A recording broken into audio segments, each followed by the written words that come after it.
আপনার শাশুড়ি আপনার সঙ্গে রান্নাঘরে দুইটা বাজে কথা বলেছে, অথবা ঘরে বসেছিলেন দুই একটা কথা বলতে বলতে বাজে কথা হয়ে গিয়েছে, রাগ করে বললেন স্বামীকে, তোর ঘর করবো না, ঘর আমি ছাড়লাম। আমার অবাক লাগে সেই মেয়েদেরকে দেখলে যে এই মেয়েরা শাশুড়ি একজন মায়ের মতো। আমি কথা ভুল বললাম না ঠিক বললাম বলেন? শাশুড়ি মায়ের মতো, অবশ্যই তার মা এটা। আচ্ছা, এই শাশুড়ির সঙ্গে ঝগড়া হইল বলে আপনি ঘর ছাড়লেন, আপনি যে বাসায় গেলেন, আপনি তো মিয়া মায়ের সঙ্গে প্রত্যেক দিন উঠতে বসতে ঝগড়া করেন। হ্যাঁ, মেয়েরা ঝগড়া করে মায়ের সাথে, রান্নাঘরে ঝগড়া, খাইতে বসে ঝগড়া, রুমের মধ্যে ঝগড়া। তার মানে কি? এর সঙ্গে থাকলে ঝগড়া হয়, স্বাভাবিক, ন্যাচার। তো আপনি মায়ের সঙ্গে ঝগড়া করলে সহ্য করতে পারেন কেন? ওইটা আপনার রক্ত।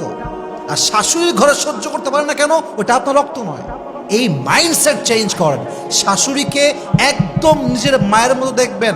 শাশুড়ি ওল্ড জেনারেশন, আপনি নিউ জেনারেশন। আপনার শাশুড়ির চাইতে আপনাকে আরো বেশি স্মার্ট হতে হবে, তবে আপনি সাংসারিক জীবনে সুখী হতে পারবেন, ঠিক কিনা বলেন?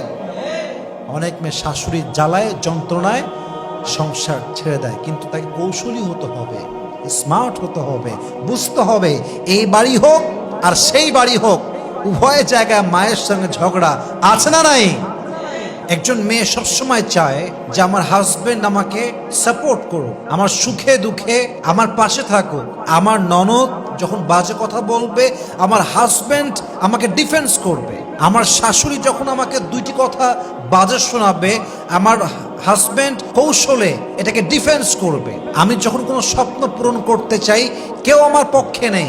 বাবা মা ভাই বোন শ্বশুর শাশুড়ি ননদ দেবর সবাই আমার এগেইনস্টে। বাট তুমি জানো যে এই স্বপ্নটা আসলেই বাস্তব, এটা আমি করতে পারবো, এটা হালাল।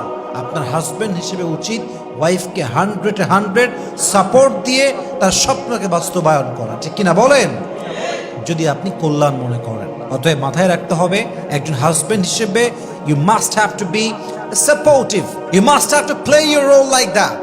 যে হাজবেন্ড সাপোর্টিভ হতে পারে, স্ত্রীর জন্য অলওয়েজ ডিফেন্স করতে পারে, যুদ্ধ করতে পারে, লড়াই করতে পারে, তখন সে জাস্ট একজন হাজবেন্ড থাকে না, সে একজন বীর পুরুষ হয়ে যায়, ঠিক কিনা বলেন?